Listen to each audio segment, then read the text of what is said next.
Yes, dear students, be ready for the SST class. In the previous part, already we have read about the regional languages. Okay, पहले हमने कुछ main languages जो थी Hindi, Arabic, Persian, Sanskrit उनके बारे में पढ़ा.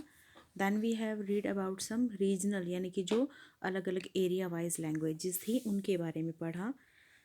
And now our next topic is related with regional text as sources. इसके अलावा जो कुछ और था उस टाइम पे जो डेवलप हुआ स्पेशली आर्ट के फील्ड में, तो वो क्या क्या था. तो first one is music. Let's start it from the topic music. Write down today's date on the topic and start. Much like language and literature, music also flourished during the medieval period. तो कहते हैं language और literature की तरह जो music था वो भी मेडाइवल पीरियड में काफ़ी फ्लोरिश हुआ, प्रसिद्ध हुआ. The tradition of intermingling of culture can also be seen in music as Turks introduced the musical traditions of Arabia, Iran and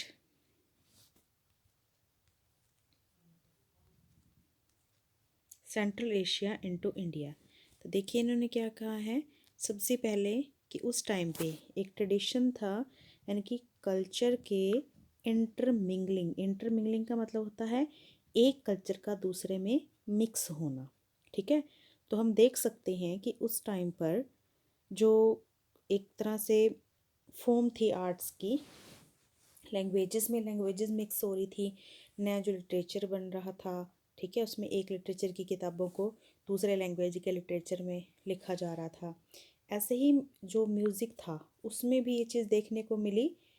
तो ये इसकी इंट्रोडक्शन कहाँ से शुरू हुई? तुर्क से हुई. सबसे पहले तुर्क ने जो म्यूज़िक था उसके इंटरमिंगलिंग ऑफ कल्चर स्टार्ट की. कहने का मतलब कि सबसे पहले जो तुर्क थे उन्होंने म्यूज़िक को एक ट्रेडिशन से दूसरे ट्रेडिशन में मिक्सअप करके और इसको डेवलप किया. तो कौन कौन से उन्होंने ट्रेडिशन मिक्स किए थे? Music tradition Arabia, Iran and central Asia. Okay, तो अरेबिया, ईरान और सेंट्रल एशिया. अरेबिया तो जो अरब के लोग थे उनके बारे में कहा गया है, और जो ईरान थे वो मोस्टली मुसलमानी लोग थे, एंड जो सेंट्रल एशिया था वो हमारी लगभग हिंदी लैंग्वेज, हिंदी लिटरेचर से रिलेटेड था. New musical instruments like the rabab and the sarangi were introduced to the Indians. और इसी के साथ साथ नए म्यूजिकल इंस्ट्रूमेंट भी आए जैसे रबाब और sarangi. The bhakti and Sufi songs also played an important role in bringing about this flourishing musical tradition. कहते जो भक्ति और जो सूफ़ी संत थे उन्होंने इस म्यूजिकल ट्रेडिशन को आगे बढ़ाने में बहुत मदद की. क्यों? क्योंकि आप जानते हैं कि उनकी जितनी भी लिटरेचर था वो सारा क्या करते थे, उसको गा के सुनाया करते थे. ठीक है, इनकी वजह से कहाँ किसकी शुरुआत हुई? म्यूज़िक की शुरुआत हुई. Qawwali was a result of the Sufi tradition of सामा और म्यूज़िकल गैदरिंग. तो सूफ़ी की जो सूफ़ी ट्रेडिशन में कव्वाली गाई जाती थी वो किसका ट्रेडिशन था? म्यूज़िकल गैदरिंग, यानी कि जब उस म्यूज़िक को सुनने के लिए लोग इकट्ठे बैठते थे, इकट्ठे होते थे, तो वहाँ पर उनको जो प्रवचन सुनाए जाते थे या शिक्षा दी जाती थी वो कव्वाली के ज़रिए दी जाती थी. ठीक है, तो कव्वाली भी जो था वो भक्ति से जुड़ी हुई लहर थी सूफीज़ की. तो इससे भी क्या हुआ, जो म्यूज़िक था वो और ज़्यादा फ्लोरिश हुआ. They are popular even today and are sung at dargah. कहते आज भी जो कव्वालियाँ हैं वो बहुत फेमस हैं, और दरगाह जो होती हैं, जो मतलब आज भी जो पीरों की दरगाह होती हैं वहाँ पर इन कव्वालीज़ को आज भी गाया जाता है. Amir Khusrau developed the ragas which are melodies in Persian Arabic. तो अमीर खुसरो ने राग डेवलप किया जो कि पर्शियन और अरेबिक का मिक्सचर था. और डियर स्टूडेंट्स, हम पीछे पढ़ चुके हैं कि एक लैंग्वेज भी बनी थी पर्शियन और अरेबिक के मिक्सचर से। कौन सी थी वो?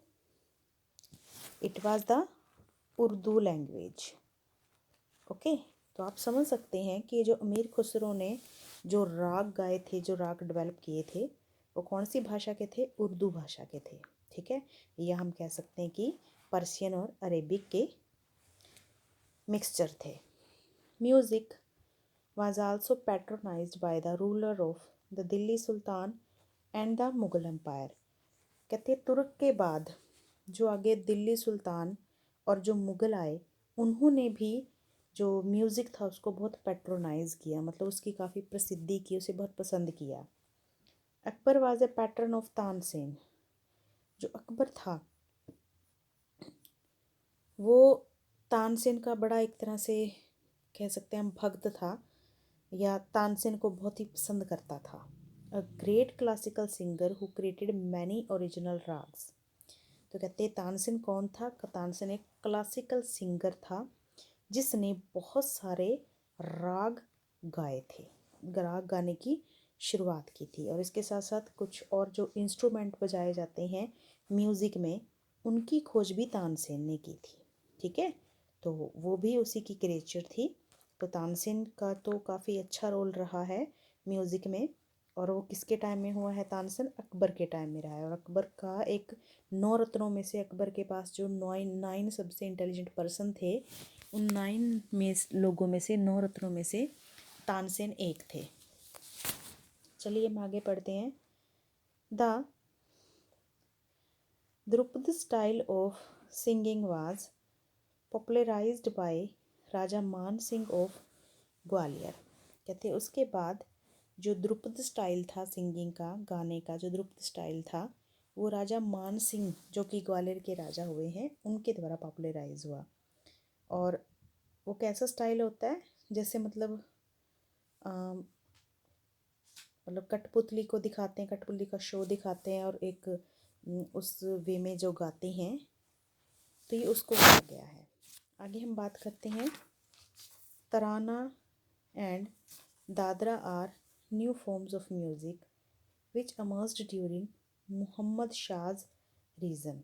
कहते हैं उसके बाद अगर हम बात करें नए म्यूज़िक की, जिसमें कि तराना बड़ा ही सुरीला जो गाया जाता है, या दादरा जो म्यूज़िक की नई फॉर्म्स थी, तो वो भी मोहम्मद शाह के टाइम में अमर्ज हुई। Thumri, thumri is another variant which has folk influence. कहते ठुमरी जो था वो एक अलग म्यूज़िक की टाइप थी जो फोक, जिसका असर जो है वो आम जनता में दिखता था। यानी कि आम लोग जो अपना मन बहलाने के लिए जो संगीत गाया करते थे उसको ठुमरी कहा जाता था। Let's see about the Tansen. Yes, now the next one. As the Perso Arabic influence, Perso मतलब Persian, Arabic influence was absent in south India from the medieval period onward, the differences between Hindustani and Carnatic style of music widened। कहते अगर अब तक हमने बात की थी north India की, जिसपे मोस्टली जो स्टाइल था वो पर्शियन अरेबिक का, उस पर काफ़ी प्रभाव था। लेकिन क्योंकि जैसे ही हम देखते हैं कि जो मतलब साउथ इंडिया था, वहाँ पे ज़्यादा प्रभाव नहीं पड़ा मेडाइवल पीरियड का, या जो राजा थे वो लगभग उस पार्ट तक ज़्यादा नहीं पहुंच पाए, तो वहाँ पे ज़्यादा असर नहीं हुआ। तो इसीलिए जिस तरह का, अब ये नहीं है कि वहाँ पे म्यूज़िक की डेवलपमेंट हुई नहीं, वहाँ पे भी म्यूज़िक की डेवलपमेंट हुई थी। क्योंकि हमने पढ़ा है महाराष्ट्र के संत थे, कर्नाटक में भी हुए हैं, तो वहाँ पे भी म्यूज़िक डेवलप हुआ था। लेकिन जो कर्नाटक स्टाइल था म्यूज़िक का, और जो हिंदुस्तानी स्टाइल था जो कि मेडाइवल पीरियड में नॉर्थ इंडिया में डेवलप हुआ, उन दोनों के बीच में काफ़ी डिफरेंसेस थे। ठीक है, जो डिफरेंसेस थे वो वाइडेंड थे, काफ़ी ज़्यादा थे। अगर हम कहें तो हमारे इंडिया के ही दोनों हिस्से हैं, लेकिन उनके जो डिफरेंसेस थे वो दोनों काफ़ी ज़्यादा थे। क्यों? क्योंकि जो नॉर्थ इंडिया के म्यूज़िक का प्रभाव था वो बहुत ज़्यादा नहीं हो पाया साउथ इंडिया पर। In south India too music was patronised by the regional king. In fact Vijayanagar empire was an important centre for the development of Carnatic music. कहते हालांकि साउथ इंडिया में भी जो म्यूज़िक था ना, वो राजाओं की वजह से ही, उनके प्रेज करने की वजह से ही डेवलप हुआ। और उस टाइम पे अगर हम बात करें तो साउथ इंडिया में जो सबसे बड़ा अम्पायर था वो विजयनगर एम्पायर था, जो कि मतलब वहाँ का फेमस एम्पायर था, और जहाँ पे सबसे पहले जो है कर्नाटिक म्यूज़िक की डेवलपमेंट हुई। नाउ द नेक्स्ट, यस, तो जो कर्नाटिक म्यूज़िक था वो किसके एफर्ट से आगे बढ़ा? वो विजयनगर के एम्पायर की वजह से। Now Venkatamakhin wrote a treatise on the Carnatic system called the Chaturdandi. यहाँ पे ये सिस्टम है, ये इसकी स्पेलिंग मिस्टेक कर रखी है यहाँ पर। तो हाँ जी, अब कहते हैं कि हमें इसके बारे में पता कैसे चलता है कि जो कर्नाटक म्यूज़िक था वो उसके टाइम में डेवलप हुआ, मतलब उसकी क्या क्या खास बातें थी, या वो हमारे नॉर्थ इंडिया से अलग था। तो उसके बारे में पता कैसे लगता है? क्योंकि इसके बारे में जो वेंटा कमाखिन थे उन्होंने इसके बारे में लिखा था।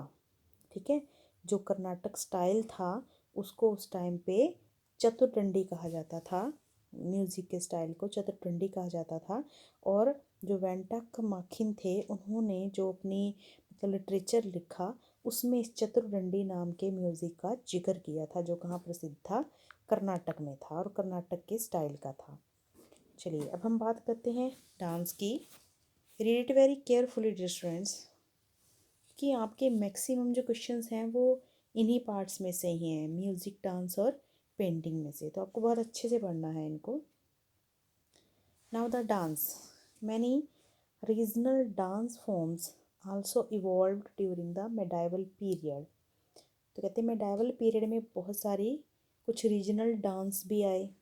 अगर म्यूज़िक आया है तो म्यूज़िक तब तक फीका लगता है जब तक कि उसमें डांस इंक्लूड ना हो। ठीक है, many of the classical dance forms emerged as form of devotion and were performed at temples.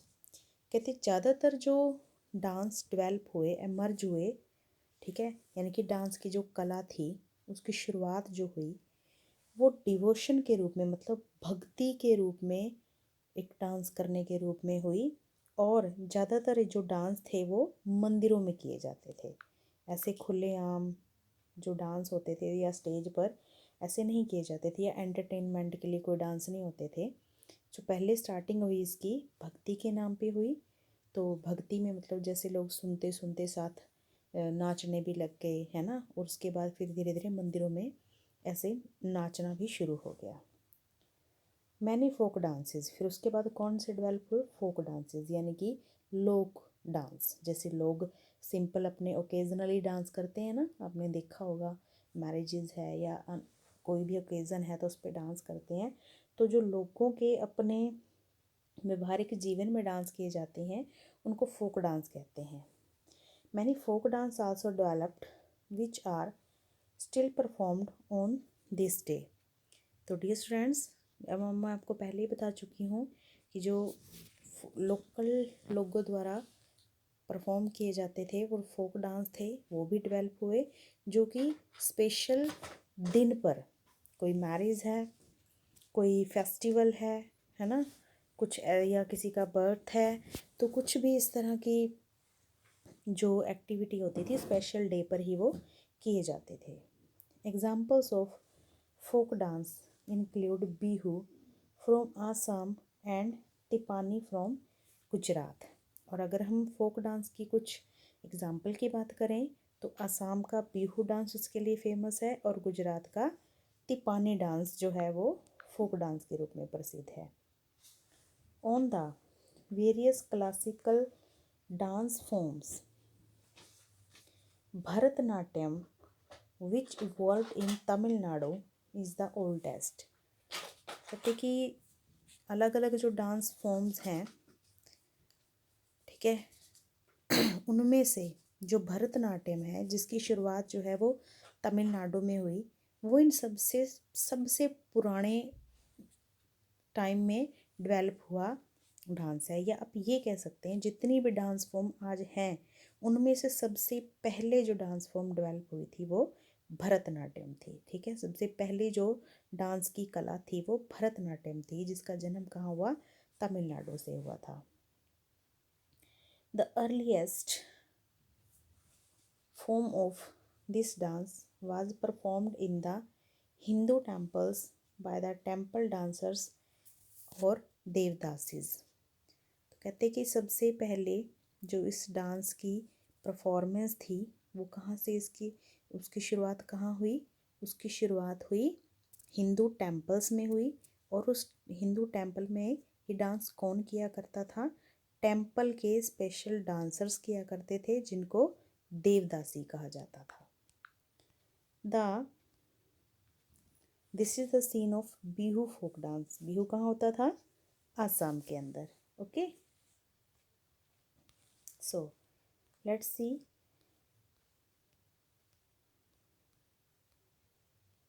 Yes, this is Manipuri dance, Krishna Radha and gopis. Yes dear students, the Chola rulers were patrons of this dance. और हम बात कर रहे थे, जो हमारी बात चल रही थी वो भरतनाट्यम की हो रही थी कि भरतनाट्यम सबसे ओल्ड टाइप थी डांस की।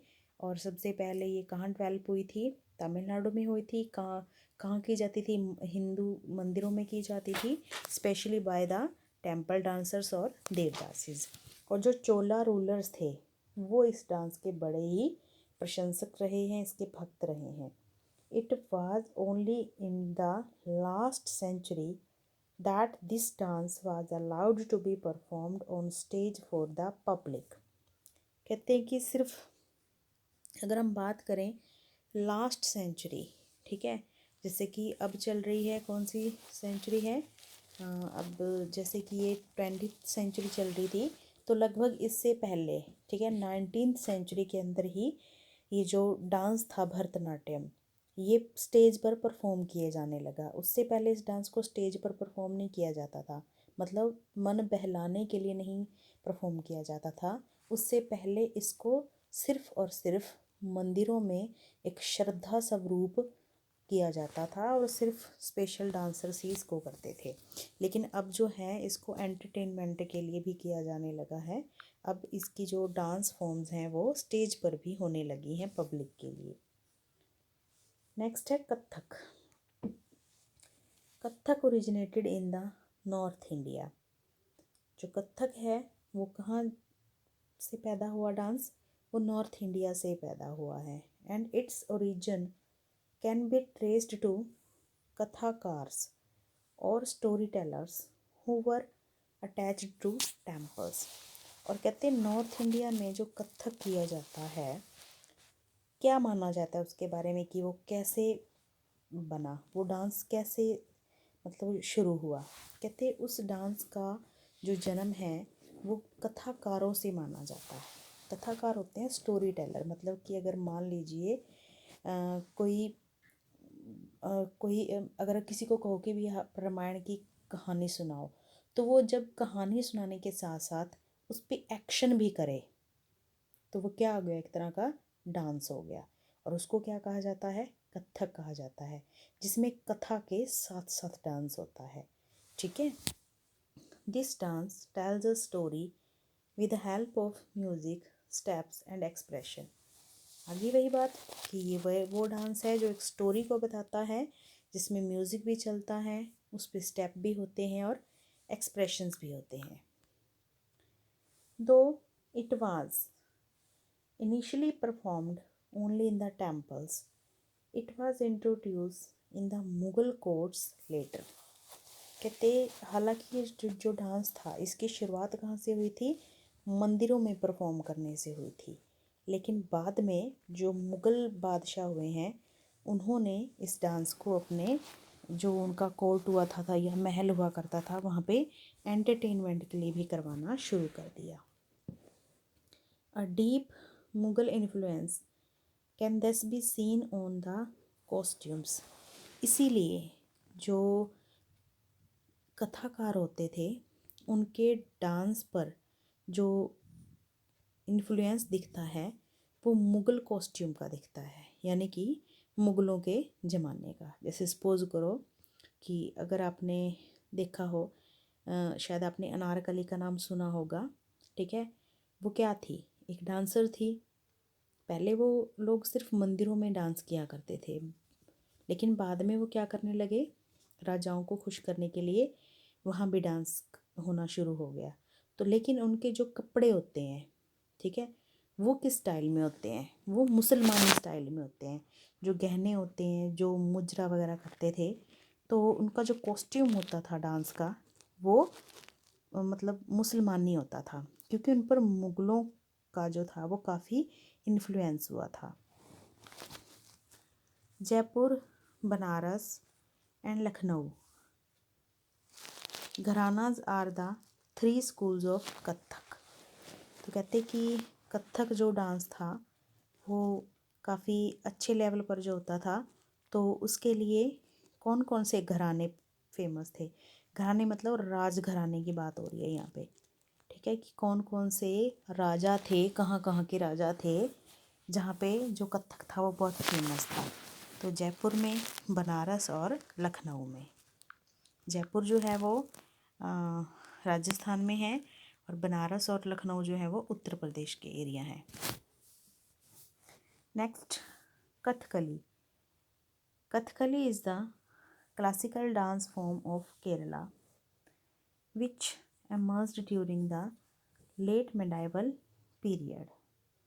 तो कहते कि जो कथकली है वो भी एक क्लासिकल डांस की फॉर्म है जो कि कहाँ इमर्ज हुआ, केरला में इमर्ज हुआ। और जो किस टाइम में इमर्ज हुआ, मेडाइवल पीरियड के टाइम में इमर्ज हुआ। Striking costumes and elaborate makeup are used by the dancers. कहते हैं कि बहुत ही मतलब अलग तरह का कॉस्ट्यूम और बड़ा ही डीप मेकअप होता है। जो कथकली करते हैं उनका मेकअप हमेशा ही बड़ा डीप सा मेकअप, बड़ा डार्क सा मेकअप होता है उनका। तो कहते हैं जो मेकअप और स्ट्राइकिंग कॉस्ट्यूम था वो इन डांसर्स के द्वारा यूज़ किया जाता था। This dance shows the victory of truth over falsehood. और ये जो डांस है ये एक्चुअल में क्या दिखाता है, बुराई पर अच्छाई की जीत को दिखाता है। Manipuri classic dance. Manipuri classic dance is quite elegant and graceful.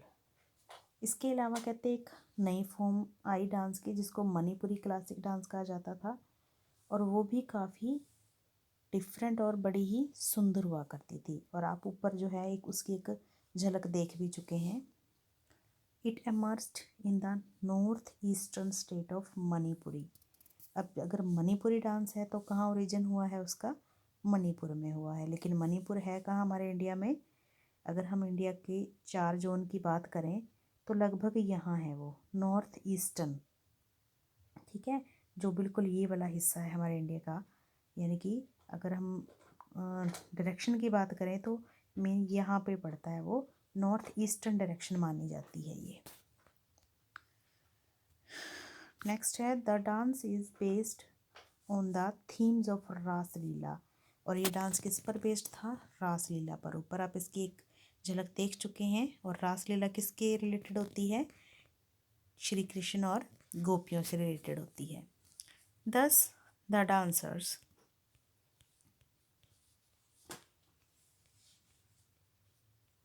Portrayed Lord Krishna, Radha and gopis. तो इसीलिए ये जो डांस किया जाता था इसमें मतलब जो डांसर्स थे वो किस किस फॉर्म में या किसकी नकल करते हुए नाचते थे, किसके पोर्ट्रेट बनते थे, वो पोर्ट्रेट होता है एक तरह का पुतला बनना, पुतला या किसी की नकल करने वाला बनना, ठीक है। तो जो उसमें डांस करने वाले डांसर्स होते थे कलाकार, वो लॉर्ड कृष्णा, राधा और गोपियों की भूमिका निभाया करते थे, उनके पोर्ट्रेट बना करते थे। Originated in Kerala, Mohini Attam is a blend of Bharatanatyam and Kathakali. कहते हैं कि इसके अलावा अगर हम बात करें एक और डांस फॉर्म जिसका नाम मोहिनी अट्टम है, मोहिनी अट्टम है, जो कि क्या है, भरतनाट्यम और कथकली इन दोनों का एक ब्लेंड है, ठीक है। यानी कि दोनों को मिलाकर के ही ये डांस बना है। Next one, the theme of love and devotion to God is portrayed by the dancers. कहते हैं कि जो डांसर्स थे उनके द्वारा एक थीम रखी जाती थी, मेनली गॉड के प्रति भक्ति रखना, गॉड के प्रति श्रद्धा रखना, ठीक है। तो ये उनकी थीम हुआ करती थी, श्रद्धा और भक्ति जो थी वो उनकी ये थीम हुआ करती थी। लॉर्ड विष्णु और Lord Krishna is usually the hero. तो ये जो डांस होता है मोहिनी अट्टम, उसमें ज़्यादातर या तो भगवान विष्णु या भगवान कृष्णा को हीरो मानकर उन्हीं की ही एक्टिविटीज़ को दिखाया जाता है। Next one is Odissi. Odissi with its theme of devotion to Lord Krishna. Odissi भी एक डांस फॉर्म है जो कहाँ से बना है, a classical dance form from Odisha, जिसका जन्म उड़ीसा से हुआ है। और ये भी जो एक डांस फॉर्म है वो किससे रिलेटेड है, लॉर्ड कृष्णा से रिलेटेड है। आगे हम बात करते हैं Kuchipudi. Kuchipudi depicts mythological tales and stories from Hindu epics through dance dramas. It is dance form from Andhra Pradesh. Andhra Pradesh में कुचिपुड़ी का जन्म हुआ, लेकिन कुचिपुड़ी किस पर बेस्ड है, जो हमारे हिंदुओं की पौराणिक कथाएं हैं।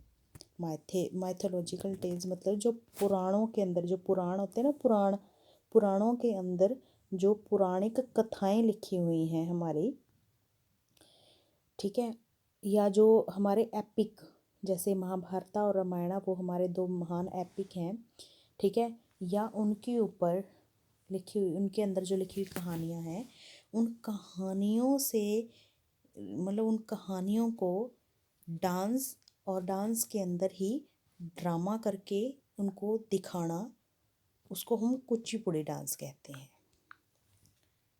नेक्स्ट हम बात करते हैं पेंटिंग की। तो जितने भी हमने डांस फॉर्म किए हैं ये बहुत ही इम्पोर्टेंट है, आपको अच्छे से याद करनी है। भरतनाट्यम, कुचिपुड़ी, कथकली, मोहिनी अट्टम, ओडिसी, मणिपुरी, सारे आपको अच्छे से रिवाइज करने हैं। Next one is painting, last topic. The medieval period saw the continuation of the tradition of painting in India। कहते हैं जो मेडाइवल पीरियड है उसमें हमने पढ़ा कि जो लैंग्वेज है वो डेवलपमेंट हुई, लैंग्वेज के साथ लिटरेचर भी आया, लिटरेचर के बाद म्यूज़िक आया, म्यूज़िक के साथ साथ डांस आया, और अब फाइनली हम पढ़ रहे हैं पेंटिंग। तो बहुत सारी जो आर्ट है वो डेवलप हुई थी मेडाइवल पीरियड में, ठीक है। तो पेंटिंग का ट्रेडिशन क्या था, चलिए उसके बारे में पढ़ते हैं। हालांकि पेंटिंग ये नहीं है कि पहले डेवलप नहीं थी, पेंटिंग पहले भी थी, पहले भी करते थे लोग पेंटिंग, आपने पढ़ा होगा जो हड़प्पा काल इनके टाइम में भी लोग पेंटिंग किया करते थे। लेकिन उसकी कॉन्टिन्यूएशन यानी कि उसको और ज़्यादा बढ़ावा कब मिला, मेडाइवल पीरियड में मिला।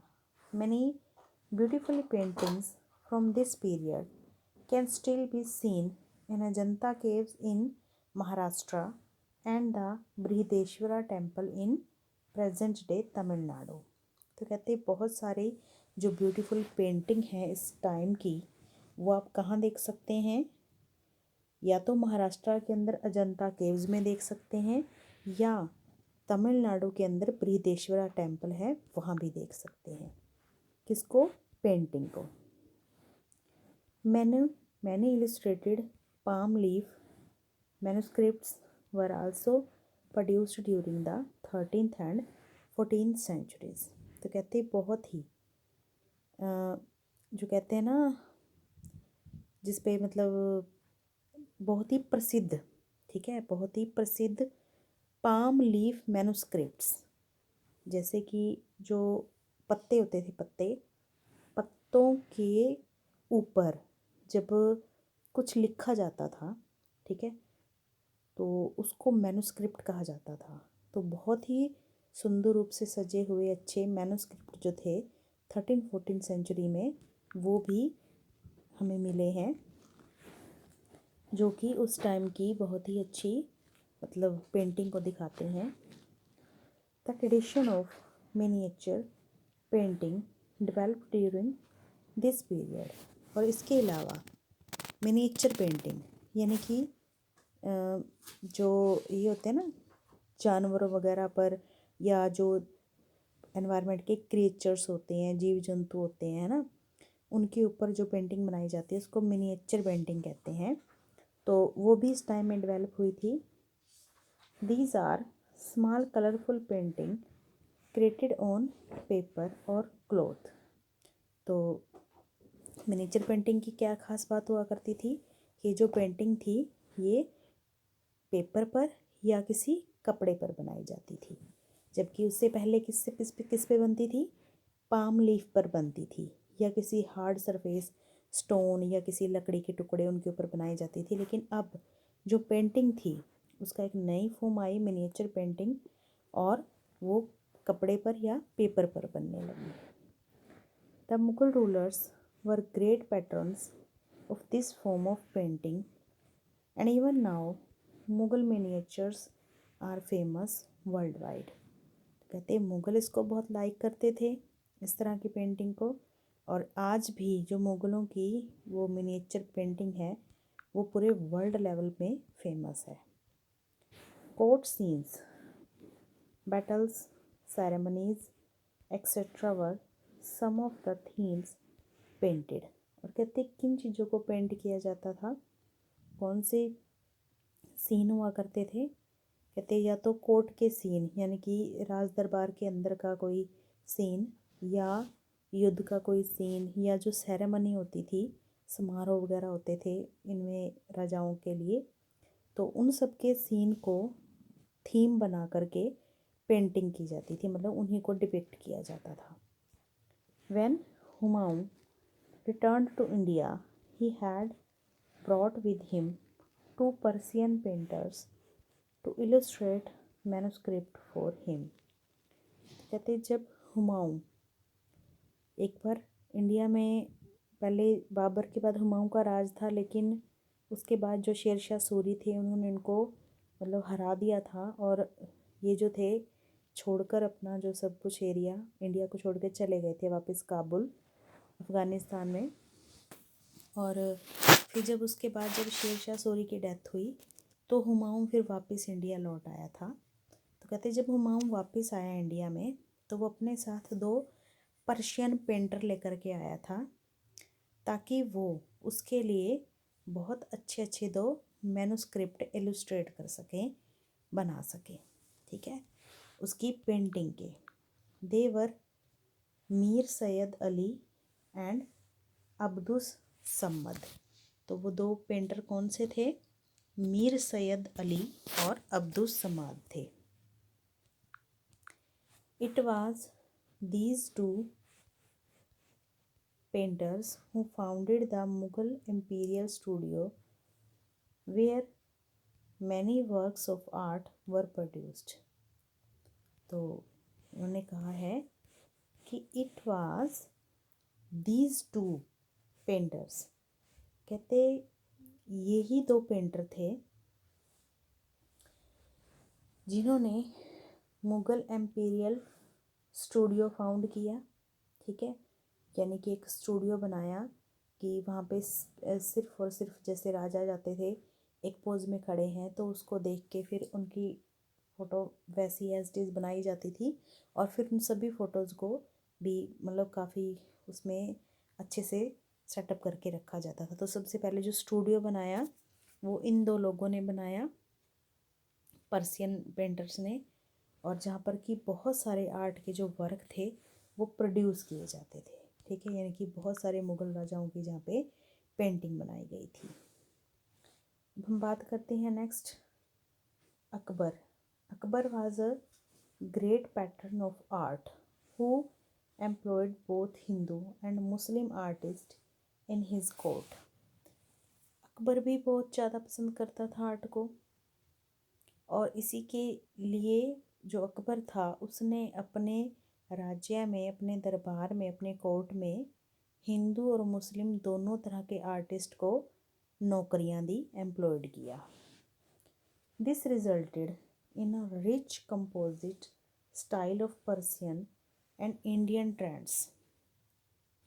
और इसका रिज़ल्ट क्या हुआ, जो हिंदू और मुस्लिम आर्टिस्ट जो कि उसके टाइम पीरियड में उसने उनको एम्प्लॉयड किया, उसका रिज़ल्ट क्या हुआ कि उसके पास जो आर्ट बनी या जो पेंटिंग का नमूना बना, जो पेंटिंग आई, वो एक मिक्सचर कल्चर की आ गई। ठीक है, यानी कि एक नया ही कल्चर, नया ही ट्रेंड आ गया, क्योंकि अब जो स्टाइल था उस पेंटिंग का पर्शियन और इंडियन दोनों उसके अंदर मिक्स थे, यानी हिंदू और मुसलमानी कह सकते हैं आप।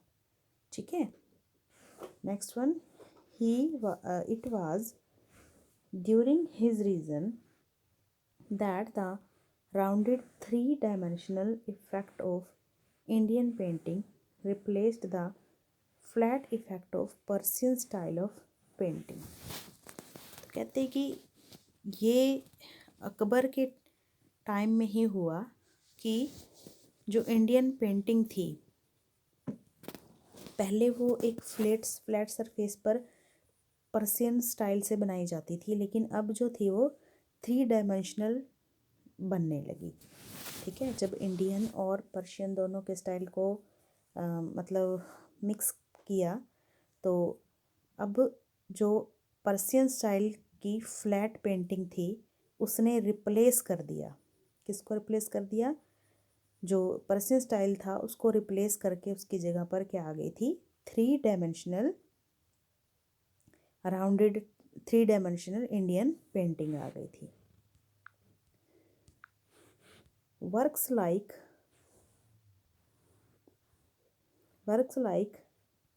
रज़मनामा and the Akbarnama contain excellent illustration.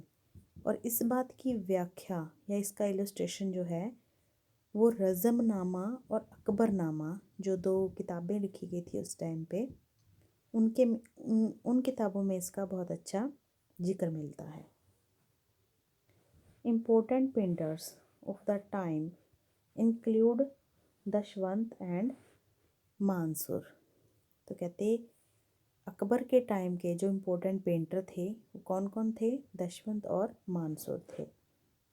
One European influence that can be seen in works of this period is the concept of perspective of or showing distant objects realistically। कहते अब ये जो पेंटिंग थी ना, इस पे यूरोपियन पेंटिंग का भी प्रभाव हुआ। पहले हमने पढ़ा किसका किसका, पर्सियन और हिंदी का मिक्सचर था, लेकिन अब इसके ऊपर यूरोपियन का प्रभाव भी पड़ा। पहले फ्लैट सरफेस से किस पे आ गई, 3 डायमेंशनल पे आ गई, लेकिन अब यूरोपियन इन्फ्लुएंस के कारण जो ये पेंटिंग होती थी इसमें जो दूर की चीज़ें होती थी, जो डिस्टेंट ऑब्जेक्ट्स होते थे, उनको इस तरीके से बनाया जाता था कि बिल्कुल रियलिस्टिकली, यानी कि बिल्कुल सही, बिल्कुल ओरिजिनल लगती थी। उनकी जो पेंटिंग होती थी वो बिल्कुल ओरिजिनल लगती थी। This influence can also be seen in the depiction of winged angels and floating clouds. और अगर हम बात करें कि जो इंग्लिश इन्फ्लुएंस था उस टाइम की पेंटिंग में, उसका पता कैसे चलता है, तो जो भी मतलब जो एंजल यानी कि जो उस टाइम पे एंजल बनाए जाते थे, यानी कि जो परियां वगैरह बनाई जाती थी, उनके जो वो विंग बनाए जाते थे, या जो फ्लोटिंग मतलब हवा में तैरते हुए बादल बनाए जाते थे, ठीक है, तो वो सारे जो थे उस टाइम की उस पेंटिंग के बारे में बताते हैं, जो जिसके ऊपर की इंग्लिश का प्रभाव हुआ करता था। However, it was during the reign of Jahangir that the Mughal painting reached its peak। लेकिन कहते जहांगीर के टाइम में, जहांगीर जो अकबर का बेटा था, उसके टाइम में जो मुग़ल पेंटिंग थी वो बिल्कुल अपने पीक पर, बिल्कुल हाईएस्ट टॉप पर पहुंच गई। He commissioned many portraits and paintings of animals and also introduced margins। तो डियर स्टूडेंट्स, कहते कि जो जहांगीर थे, अब तक जो पीछे पेंटिंग होती थी वो सिर्फ राजाओं के पोर्ट्रेट बनाए जाते थे, या फिर या उनके कोर्ट के सीन बनाए जाते थे। हम जो पहले पढ़ चुके हैं कि जो थीम होते थे वो सिर्फ और सिर्फ राजा के दरबार में जो कोर्ट के सीन होते थे, या तो उनको बनाया जाता था, या किसी बैटल को या किसी मेमोरी को याद रखने के लिए कुछ बनाया जाता था, या फिर खुद राजाओं के ही, जब वो स्टूडियो डेवलप हुआ उसके बाद राजा अपनी ही तस्वीरें बनवाया करते थे। लेकिन जहांगीर के टाइम में जो पेंटिंग थी उसमें कुछ चेंज आया। अब जो पेंटिंग थी वो सिर्फ और सिर्फ इंसानों की, मतलब सिर्फ राजाओं की नहीं बनती थी, बल्कि उसने बहुत सारे अलग चीज़ों को डिपिक्ट करवाया। जैसे कि एनिमल्स की पेंटिंग बनवाई उसने, जो पानी में रहने वाले जीव जंतु होते हैं उनके रिलेटेड पेंटिंग बनवाई उसने। तो काफ़ी नया स्टाइल जो था वो उसके टाइम में डेवलप हुआ।